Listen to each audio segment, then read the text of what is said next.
জাপানে ৭.৬ মাত্রার শক্তিশালী ভূমিকম্পের পর সুনামির উচ্চ সতর্কতা জারির কারণে উপকূলের হাজার হাজার মানুষ বাড়িঘর ছেড়ে আশ্রয়কেন্দ্রগুলোতে আশ্রয় নিয়েছে। যদিও সুনামির সতর্কতা এখন কমিয়ে আনা হয়েছে। ভূমিকম্পে এখন পর্যন্ত ২ জন নিহত হয়েছে বলে সংখ্যা প্রকাশ করেছে জাপানের কিয়োদো নিউজ এজেন্সি, যে সংখ্যা আরও বাড়তে পারে। কারণ কয়েকটি নগরীতে এখনও ১ ডজনেরও বেশি ভবন ধসে পড়ে আছে, ধ্বংসস্তূপের নিচে চাপা পড়ে আছে অনেক মানুষ। সোমবার স্থানীয় সময় বিকাল ৪টা ১০ মিনিটের দিকে ভয়াবহ ওই ভূমিকম্পটি জাপানের মধ্যাঞ্চলে আঘাত আনে।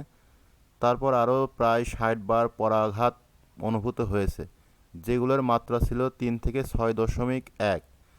আগামী অন্তত ১ সপ্তাহ আরও বড় ভূমিকম্প হতে পারে বলে সংখ্যা প্রকাশ করেছে দেশটির আবহাওয়া অধিদপ্তর।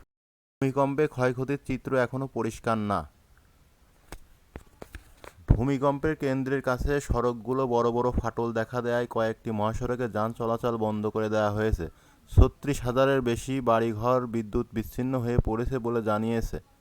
সবচেয়ে ভূমিকম্প প্রবল দেশগুলোর অন্যতম জাপান। প্যাসিফিক রিং অফ ফায়ারে দেশটির অবস্থান, যেখানে অনেকগুলো টেকটনিক প্লেট মিলিত হয়েছে, ফলে দেশটিতে প্রায়ই ভূমিকম্প অনুভূত হয়। সোমবার যে অঞ্চলে ভূমিকম্প হয়েছে সেখানে বেশ কয়েকটি পরমাণু বিদ্যুৎ কেন্দ্র রয়েছে। তবে জাপানের পরমাণু কর্তৃপক্ষ বলেছে কোথাও তেজস্ক্রিয়া ছড়িয়ে পড়ার ঝুঁকি নেই। জাপানের পাশাপাশি রাশিয়া ও দক্ষিণ কোরিয়ার আবহাওয়া অধিদপ্তর থেকেও সুনামি সতর্কতা জারি করা হয়েছিল। এনটি নিউজ, ঢাকা, বাংলাদেশ।